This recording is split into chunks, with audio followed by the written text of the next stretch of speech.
Tiga fakta kecelakaan maut di Tol Cipali menjadi sorotan besar karena tingginya angka kecelakaan fatal yang terus berulang di ruas Cikopo, Palimanan.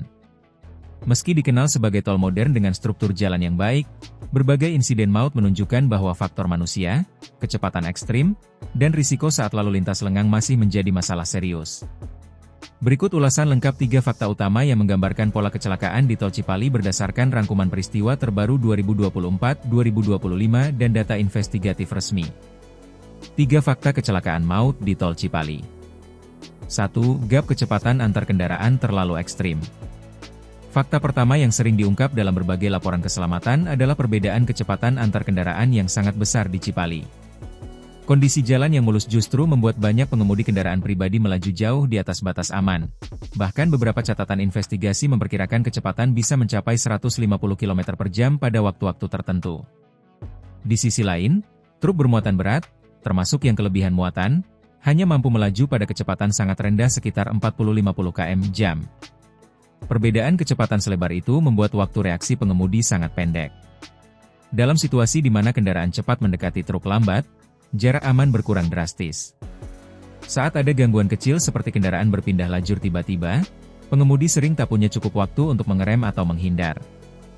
Hal ini menjadi salah satu pemicu tabrakan keras yang berulang. Ketika kondisi jalan sedang lengang, risiko justru meningkat. Pengemudi cenderung menambah kecepatan tanpa menyadari kendaraan lambat di depan, terutama pada malam hingga dini hari ketika tingkat kewaspadaan turun. Akumulasi faktor inilah yang membuat Tol Cipali menjadi salah satu ruas dengan insiden fatal tertinggi di Jawa. 2. Kelelahan pengemudi masih jadi penyebab dominan minimnya jejak rem di TKP. Fakta kedua yang menguat dalam banyak kecelakaan di Cipali adalah aspek kelelahan pengemudi, terutama pada pengemudi bus dan mobil travel jarak jauh.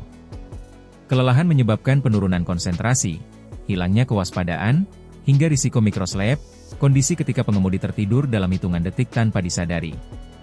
Pada sejumlah kecelakaan terbaru, tim investigasi menemukan bahwa kendaraan tidak meninggalkan bekas pengereman yang signifikan di lokasi tabrakan. Minimnya jejak rem sering mengindikasikan dua hal: pengemudi tidak menyadari adanya bahaya, atau kondisi mengantuk membuat reaksi terlambat sehingga tidak sempat mengerem.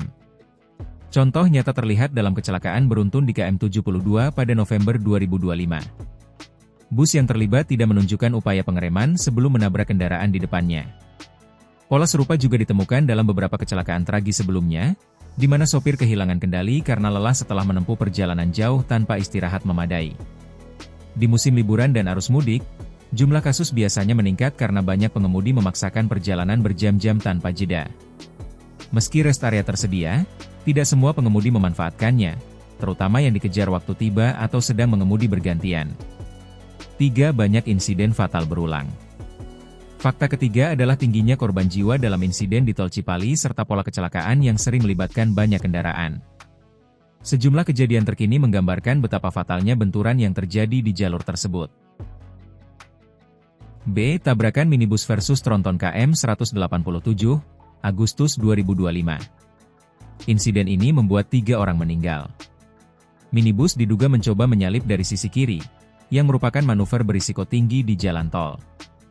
Tabrakan dengan truk besar membuat kerusakan parah pada bagian depan kendaraan.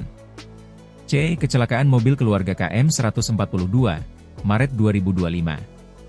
Terjadi saat arus mudik, menewaskan 1 orang termasuk seorang ibu hamil. Kecelakaan ini menunjukkan bahwa korban bukan hanya penumpang bus besar, tetapi juga mobil pribadi yang sering memaksakan perjalanan panjang tanpa istirahat. Dari berbagai kejadian tersebut, pola yang sama terlihat: kecepatan tinggi, respons pengemudi yang lambat, dan situasi lalu lintas yang tampak aman tetapi justru menimbulkan rasa lengah.